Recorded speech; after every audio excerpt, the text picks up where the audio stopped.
बहुत समय पहले की बात है। एक गांव में दो भाई रहते थे।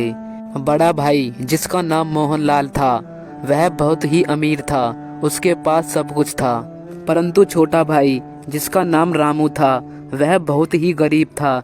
उसके पास खाने पीने के लिए अनाज नहीं था और उसके पास पहनने के लिए कपड़े भी नहीं थे। उसका परिवार भूख से तड़प रहा था। इसलिए रामू ने सोचा, क्यों ना बड़े भाई के पास जाकर मदद मांगी जाए। रामू बड़े भाई के पास मदद मांगने के लिए आ जाता है। रामू ने बड़े भाई से बोला, भाई मेरे पास अनाज खरीदने के लिए पैसे नहीं हैं, थोड़े पैसे दे दीजिए जिससे मैं अपने परिवार का पालन पोषण कर सकूं। रामू, मैं तुम्हें एक भी फूटी कौड़ी नहीं दूंगा। तुमने मेरे पहले पैसे भी नहीं लौटाए हैं। मोहनलाल उससे पैसे देने से साफ इनकार कर देता है और उसे वहां से जाने के लिए कह देता है। एक दिन रामू जंगल के रास्ते से शहर जा रहा था। तभी उसे जंगल में एक बूढ़ा आदमी मिला जिसके पास कुछ सामान था। बूढ़े आदमी से वह सामान उठाया नहीं जा रहा था। रामू ने बूढ़े आदमी से कहा, क्या मैं आपकी मदद कर सकता हूँ? बूढ़े आदमी ने कहा, ठीक है बेटा, तुम्हारा धन्यवाद मदद करने के लिए। उसके बाद रामू उस बूढ़े आदमी के सामान को उठाता है और उसके घर की ओर चल देता है। रामू उसके सामान को सही सलामत उसके घर तक पहुंचा देता है। घर पहुंचने के बाद बूढ़े आदमी ने उससे बोला, धन्यवाद बेटा मेरा सामान घर लाने के लिए, पर मुझे लग रहा है कि तुम बहुत परेशान हो। बताओ मुझे क्या हुआ? आपने सही कहा काका, मैं बहुत गरीब आदमी हूँ।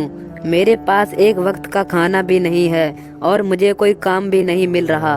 तुम यहीं रुको बेटा, मैं अभी आता हूँ। उसके बाद वह बूढ़ा आदमी घर के अंदर जाता है और अंदर से एक बक्सा लाता है। यह लो बेटा, तुम यह बक्सा अपने पास रख लो।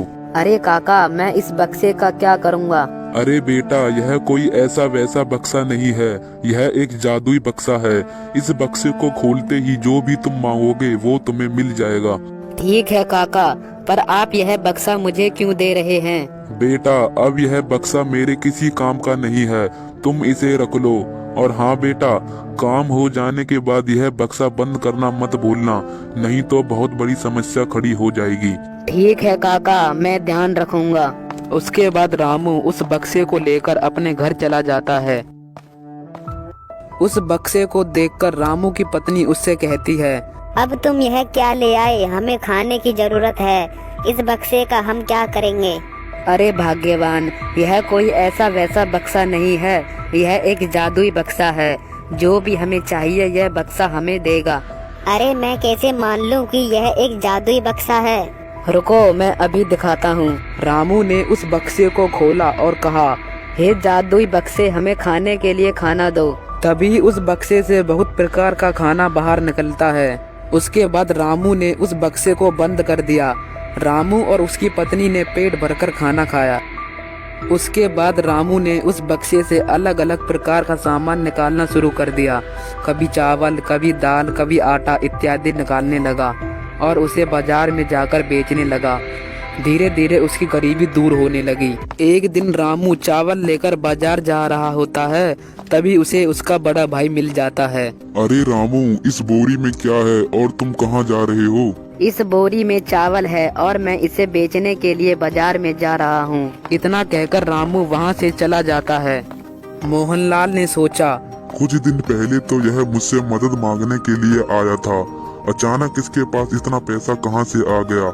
आज रात इसके घर जाकर देखना पड़ेगा।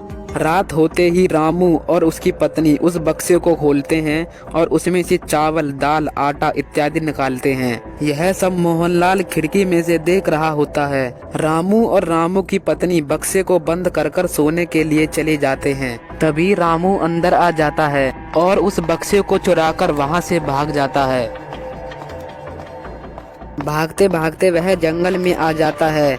अंधेरा होने के कारण उसे गड्ढा नहीं दिखा और वह उस बक्से के साथ उस गड्ढे में गिर जाता है। वह पूरी रात गड्ढे में गिरा रहा। जब सुबह होती है तो उसे प्यास लगती है। वह जादुई बक्से से कहता है, हे जादुई बक्से, मुझे प्यास लगी है, इसलिए मुझे पीने के लिए पानी दो। तभी बक्से से पानी निकलना शुरू हो जाता है। उसने बक्से से कहा, बस मुझे और पानी नहीं चाहिए। परंतु उस बक्से से पानी निकलना बंद नहीं होता है। वह गड्ढा पानी से पूरा भर जाता है। मोहनलाल को पानी में तैरना नहीं आता था, इसलिए वह पानी में डूबकर मर जाता है। कहानी से सीख। इस कहानी से हमें यह सीख मिलती है कि हमें कभी भी किसी से ईर्ष्या नहीं करनी चाहिए। जिसके पास जितना है उसे उसी में ही खुश रहना चाहिए।